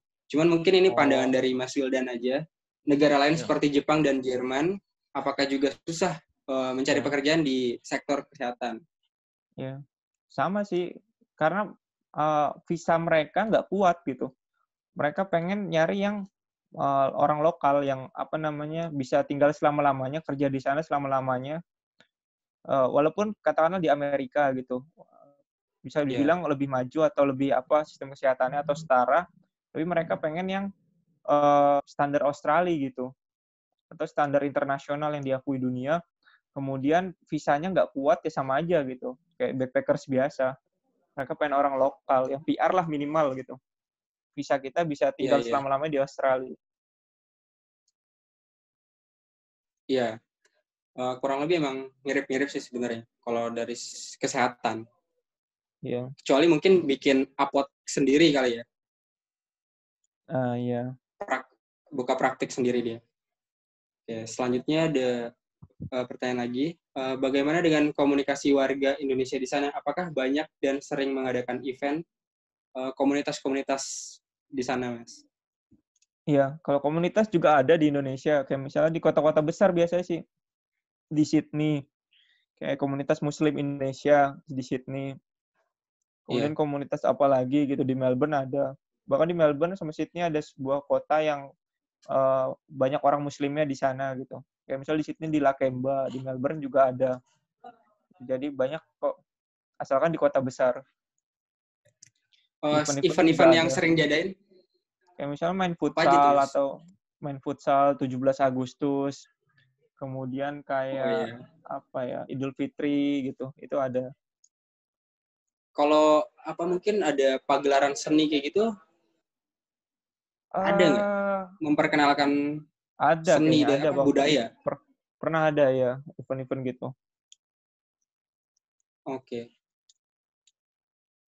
itu kalau misalnya event-event kayak gitu dicarinya emang anak-anak Indonesia yang misal dari Papua nih, dia punya apa ya, culture apa sih namanya, baju adatnya gitu. Misal yang diperkenalkan adalah baju adat. Itu emang harus bisa orang kayak Papua gitu. atau enggak? Kalau misalnya nggak ada gitu gimana, Mas? Ya seadanya aja, adanya apa dari Sunda, punya baju apa gitu ya dikenalin gitu. Atau makanannya gitu. Biasanya ada event-event kayak gitu. Kayak misal 17 Agustus kita pengen kenalin makanan Indonesia gitu. Mengenalkan Indonesia melalui makanan Indonesia. Lewat rendang, lewat apa gitu, itu ada. Angklung. Tuh. Ada kok. Oh ya, siap. Nah, untuk misal ada makanan dari Indonesia. Sebenarnya makanan dari Indonesia untuk orang-orang Australia itu sebenarnya suka nggak sih dia sama makanan-makanan kita gitu? Ya mereka suka gitu. Karena memang Australia nggak ada ciri khas makanan tertentu gitu. Makanannya junk food gitu, hamburger, kemudian ya semacam kebab dan lain sebagainya gitu. Kalau misal mereka nyobain makanan Indonesia, mereka pasti suka gitu. Karena kita kan kaya akan rempah-rempah kan, untuk masak satu makanan aja rempah-rempahnya banyak banget dan itu nggak biasa di lidah mereka dan mereka suka gitu. Kecuali makanannya pedes gitu. Standar pedes mereka itu saus tomat itu Beda. dibilang pedes banget gitu katanya. Apalagi saus cabai gitu. Iya. Berarti peluang bisnis makanan di sektor makanan itu besar juga ya? Iya, besar. Banyak kok yang laris gitu. Makanan Buka Indonesia. warteg gitu. Oh, warteg. Ya, pingit lah minimal lah warteg. Warteg ngambil sendiri gitu Kan ya. macam-macam. Iya, tapi belum pernah lihat sih ada warteg. Kafe biasanya, lebih ke kafe gitu, restoran. Lebih ke iya, maksudnya warteg versi kerennya lah. Iya. Ini ada selanjutnya ada yang mau bertanya dan open mic. Silahkan yang mau bertanya dan open mic. Ya boleh, asalkan jangan stand up aja. Baik, Mas Wildan. Ini dari Gobion sendiri nih pertanyaannya. Beberapa waktu yang lalu juga ada sharing dari sharing Walk in Japan juga. Jadi kalau yang sharing Walk in Japan itu dia cerita bagaimana karakter si orang Jepang ini di Australia sendiri gimana sih ininya, apa namanya, orang-orang Australianya tuh ketika dia kerja di satu tempat tuh dia setia banget, maunya kerja di situ aja atau dia berpindah-pindah atau bagaimana. Dan satu lagi Mas, kalau orang Jepang itu kan katanya dia susah banget ya diajak bergaul ketika ada orang asing gitu. Nah kalau orang Australia sendiri gimana Mas? Apakah kita mudah dekat dengan dia ketika first impression gitu, atau butuh waktu gitu buat dekat sama dia? Iya. Nah, untuk budaya kerja orang Australia itu yang saya pahami memang Australia itu agak berbeda untuk bekerja. Mereka itu katakanlah kita ada kerja hari Sabtu. Hari Sabtu itu kadang kita boleh kerja, boleh enggak. Tapi kita harus bilang gitu, kalau nggak kerja kenapa, kalau pengen kerja kenapa gitu. Dan kebanyakan dari mereka nggak suka gitu kerja hari Sabtu gitu. Kecuali Sabtunya cuma setengah hari, cuma 5 jam atau jam 12 sudah selesai gitu. Karena mereka itu bukan orang yang benar-benar butuh uang banyak gitu. Mereka uang cuma buat bertahan hidup, untuk senang-senang gitu, untuk makan dan lain sebagainya. Jadi kalau misal kerja hari Sabtu mereka nggak terlalu suka gitu. Malah kita lebih suka gitu, orang-orang Indonesia. Kita kan datang ke Australia pengen nyari uangnya kan gitu. Karena kerja hari Sabtu sama Minggu uangnya 2 kali lipat lebih banyak. Sementara Australia itu lebih pengen menikmati hidup ketika Sabtu Minggu ya waktunya istirahat gitu. Bukan waktunya kerja. Atau kadang ada shift malam, shift pagi. Mereka pasti milih shift pagi gitu. Nggak mau mereka shift malam, ngapain? Malam waktunya tidur dan katanya gitu. Kalau kita malam waktunya nyari duit katanya. Karena duit di malam itu lebih banyak dibandingkan shift pagi gitu. Kayak gitu sih. Terus kalau dari karakteristik orang-orangnya. Oh ya, kalau karakteristik orang-orang ya, saya pahami memang mereka itu sama kayak Jepang gitu, disiplin. Mereka punya sistem yang bagus. Kayak misalnya ketika saya kerja di pabrik daging, untuk bisa menyelesaikan satu proses dari satu proses ke proses lain itu kita harus benar di proses sebelumnya dulu gitu. Kalau proses sebelumnya nggak benar, kita akan berdampak sama proses-proses selanjutnya gitu. Nah, kalau untuk orang Australia, mereka orangnya termasuk disiplin. Dan kalau misalnya kita nggak bisa ngikutin standar mereka, kita akan kena marah gitu. Ini Australia, bukan di negara kamu gitu. Makanya kamu harus bisa ngikutin. Kayak misalnya masuk masuk jam 6.30 ya 6.30 gitu. Nggak bisa kita masuk 6.31 atau 6.32 gitu. Kayak misalnya kerja di pabrik, kita masuk 6.31 atau 6.32, itu akan 1 menit, 2 menit itu akan berdampak parah sama pekerjaan selanjutnya gitu. Kita akan kena marah. Tapi kalau untuk karakteristik kayak pertemanan dan lain sebagainya, mereka selagi bahasa Inggris kita bagus, nyambung, mereka bakal bergaul gitu. Kayak misalnya waktu itu ada teman saya ulang tahun, adain pesta itu ngajak orang Australia dan mereka mau datang gitu. Karena bahasa Inggrisnya juga cukup bagus, nyambung, dan mereka welcome aja gitu. Ngajakin main futsal mereka mau gitu, main futsal bareng. Jadi welcome banget sih mereka. Berarti untuk nyari best friend gitu gampang ya di sana ya? Iya, asalkan bahasa Inggris kita nyambung gitu sama mereka. Iya. Siap. Selanjutnya ada pertanyaan lagi. Kak, kalau nyari lowongan kerja pertama kali gitu, itu kata kakak kan kita mending ke Aussie dulu. Nah, sesampainya di Aussie, misal kita dapat tempat tinggal di Sydney, ternyata lowongan kerja yang dibutuhkan ada di Melbourne. Berarti kita pindah lagi, Kak, ke Melbourne. Iya. Jadi nyari penginapan sementara aja gitu. Kayak misalnya cuma 1 minggu. Jangan nyari penginapan kita udah booking katakanlah 1 bulan. Ya kita cuma bisa stay di situ gitu. Makanya sisain juga uang. Iya. Kayak misalnya sekitar 200 atau berapa. Wanti-wanti kalau misalnya kita pengen pergi gitu ke tempat lain. Ya misalnya tahun pertama saya kerja, saya tinggal di Sydney dulu, jalan-jalan dan lain sebagainya, baru habis itu apply. Baru habis itu dapat pekerjaan di Tabulam, itu sekitar 7 jam. Ya udah saya karena punya modal uang untuk pindah, saya pindah gitu. Nyesuaiin pekerjaannya gitu. Jangan stuck di satu tempat aja gitu. Malah susah rezekinya. Benar-benar. Iya. Berarti benar-benar backpackeran gitu ya? Modalnya. Iya. Modal nekat. Siap. Modal bismillah kalau Indonesia, modal dengkul. Menurut Mas Wildan sendiri nih, peluang kira-kira kan mungkin ada juga banyak ya yang orang Indonesia yang udah sampai Aussie ternyata dia nggak kuat terus dia balik gitu loh. Kira-kira lebih banyak yang bertahan sampai 3 tahun atau akhirnya dia cabut balik gitu. Iya. Rata-rata case-nya sih kalau udah katakanlah setahun di Australia mereka sampai benar-benar pengen habis 3 tahun gitu. Karena apa ya, dari segi uang kita udah cukup gitu. Kayak katakanlah saya dengan gaji segitu saya bisa mobil gitu. Saya bisa beli mobil. Mobil itu bukan barang mewah di Australia gitu. Karena siapapun bisa beli mobil. Katakanlah tukang cuci piring. Harganya cuma 20 juta gitu. 20 juta, 30 juta. Itu udah dapat mobil bekas gitu. Berbeda jauh kan sama Indonesia. Indonesia mungkin 70-80 gitu. Dan kita sudah bisa traveling.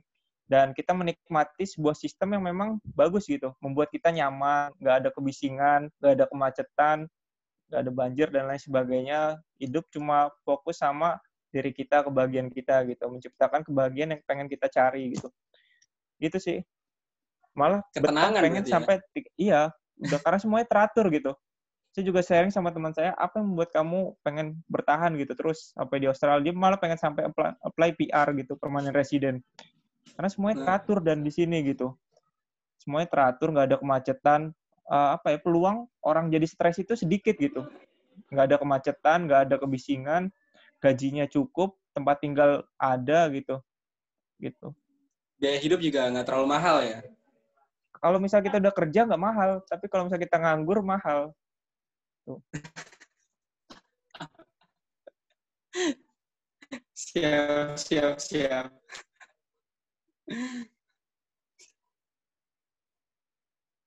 Oke, ini ada pertanyaan lagi. Apakah ada kesulitan di surat izin itu gampang ya, Mas ya? Surat izin apa? Mengemudi. Oh, kalau surat izin mengemudi, saya malah pernah diikut polisi waktu itu karena speednya terlalu cepat. Dan saya nunjukin surat izin mengemudi itu pakai surat izin mengemudi Indonesia gitu. Dan itu nggak diapa-apain gitu, nggak kena denda juga waktu itu lagi selamat. Boleh berarti ya? Boleh, karena memang kita visanya temporari, terus ditanya kamu berapa lama bisa tinggal di Australia. Saya bilang 1 tahun gitu, dan dia memaklumi gitu, dan jadi nggak jadi ya. kena denda gitu. Kecuali kita Tapi kalau PR, misalnya kalau kita PR terus surat mengemudi kita ya bukan Australia, kita kena gitu. Kalau cuma setahun 3 tahun gitu. tapi kalau untuk ngambil SIM di sana, misal kita belum punya SIM dari Indonesia, terus kita pengen ngambil SIM di sana, itu gampang atau enggak?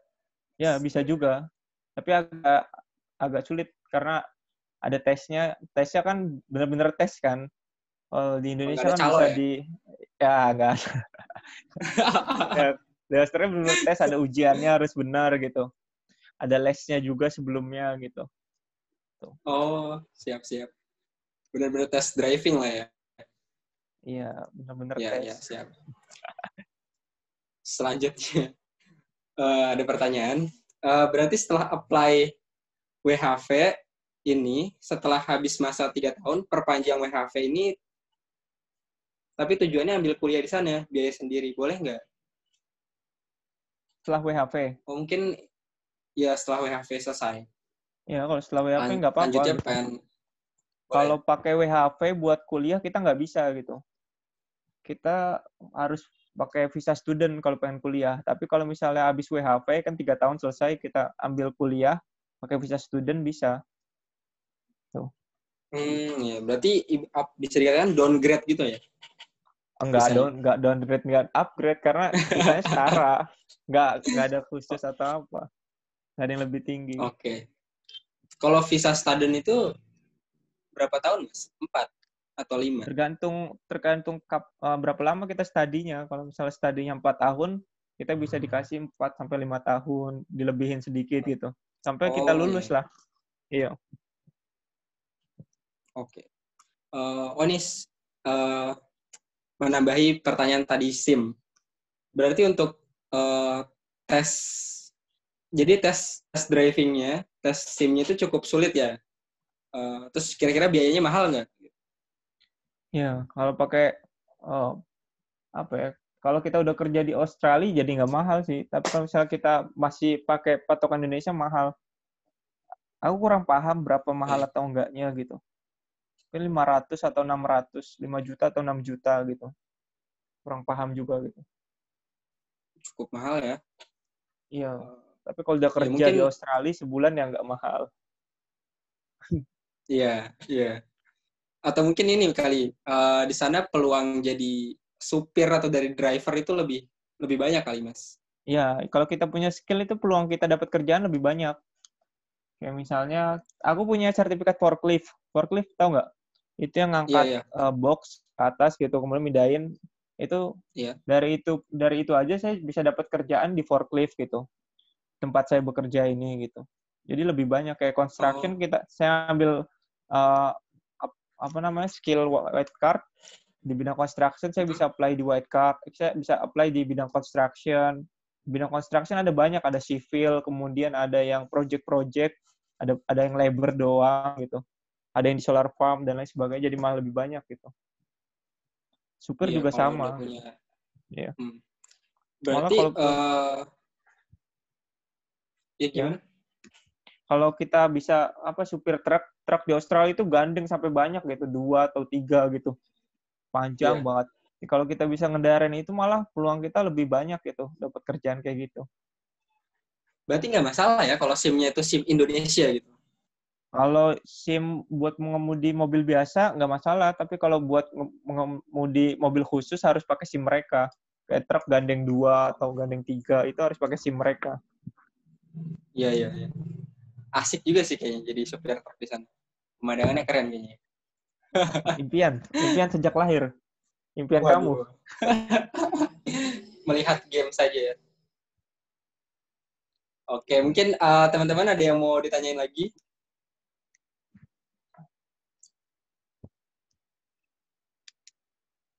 Udah cukup, Bang. Banyak kali. Iya. Iya, ini mumpung masih ada nih Masnya.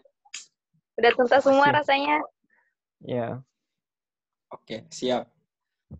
Mungkin terakhir dari Mas Wildan sendiri, ada yang mau sebagai close statement buat teman-teman yang mungkin emang masih berpikir apakah mau lanjut ke Australia atau enggak gitu. Mungkin ada pesan atau closing statement buat sharing session ini, Mas. Ya, jadi kalau dari saya sendiri, memang kan saat ini kita sedang hidup di masa pandemi seperti itu gitu. Lagi banyak masalah, lagi banyak kendala, akan tetapi nggak ada satu orang pun yang menyuruh kita untuk berhenti bermimpi seperti itu. Kehidupan boleh boleh lagi ada masalah kayak gini, tapi nggak ada satu orang pun yang menyuruh kita untuk berhenti gitu. Jadi tetap berjalan gitu, tetap jalani apa mimpi kalian sebelum tidak ada pandemi ini gitu. Jadi tetap jalani mimpi kalian. Kalau misalnya kalian punya mimpi pengen keluar negeri, pengen nyobain sistem mereka dan lain sebagainya, planning dari sekarang gitu. Apa yang teman-teman perlu siapkan dan lain sebagainya gitu. Kalaupun teman-teman gagal, katakanlah nggak kebagian kuota atau apa, ingat bahwasanya kunci ke suksesan itu adalah kita gagal sebanyak 7 kali, akan tetapi kita bangkit sebanyak 8 kali gitu. Jadi kunci kesuksesan adalah kita gagal sebanyak 7 kali, tapi kita bangkit sebanyak 8 kali gitu. Jadi tetap jalani mimpi kalian. Bahkan menurut saya tidak ada satu orang pun yang bisa hidup gitu tanpa satu detik pun tanpa namanya mimpi gitu. Karena mimpi itu yang membuat seseorang menjadi lebih hidup gitu. Seperti itu. Jadi tetap dijalani mimpi teman-teman saat seperti pandemi ini tidak ada gitu. Terus sih dari saya. Oke, siap. Luar biasa sekali. Jadi semangat terus buat teman-teman yang mau ada niatan untuk kerja di Australia. Semoga impiannya tercapai ya. Amin. Mungkin itu aja. Makasih banyak Mas Wildan atas sharingnya. Luar biasa banget. Kita dapat insight baru dan pengalaman di Australia dan kerja di sana. Mungkin itu aja. Pokoknya terima kasih banyak buat teman-teman juga. Nanti kalau misalnya ada yang mau ditanyain, mungkin bisa langsung DM Mas Wildan aja. Nanti ada Instagramnya apa Mas? Kira-kira Mas? Wildan Nur Aiman. Wildan Nur Aiman. Oke, nanti kalau ada pertanyaan secara privasi bisa tanya langsung ke Mas Wildan. Itu aja. Siap. Saya Iksan sebagai moderator. Halo, Iksan. Iya, Mas? Sebelum kita tutup, foto bersama terlebih dahulu, Mas. Iya, boleh. Oke, siap. Oke, buat teman-teman, jangan keluar dulu. Kita foto bersama dan semuanya open cam ya. Oke, ayo semuanya open cam. Kita dokumentasi dulu.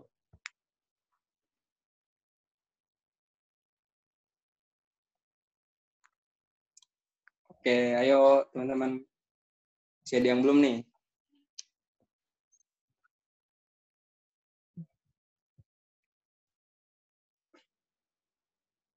Ayo, jangan malu-malu.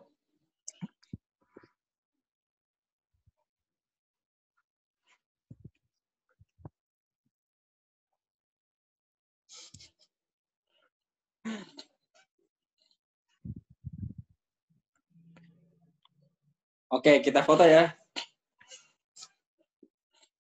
1, 2, 3. Sip. Ini yang lain masih ditunggu nih.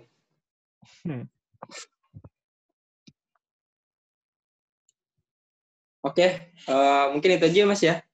Udah ya? Ya. Mas. Iya. Oke, siap. Saya sebagai moderator undur diri. Terima kasih. Wassalamualaikum warahmatullahi wabarakatuh. Waalaikumsalam Terima kasih semuanya. Waalaikumsalam warahmatullahi wabarakatuh. Terima kasih, Kak. Terima kasih banyak semuanya, teman-teman. Terima kasih banyak, Mas Iksan. Terima kasih banyak, Pak Wildan. Ya. Sampai ketemu lagi di next sharing session-nya The Beyond. Ada backsound ya? Itu adik saya.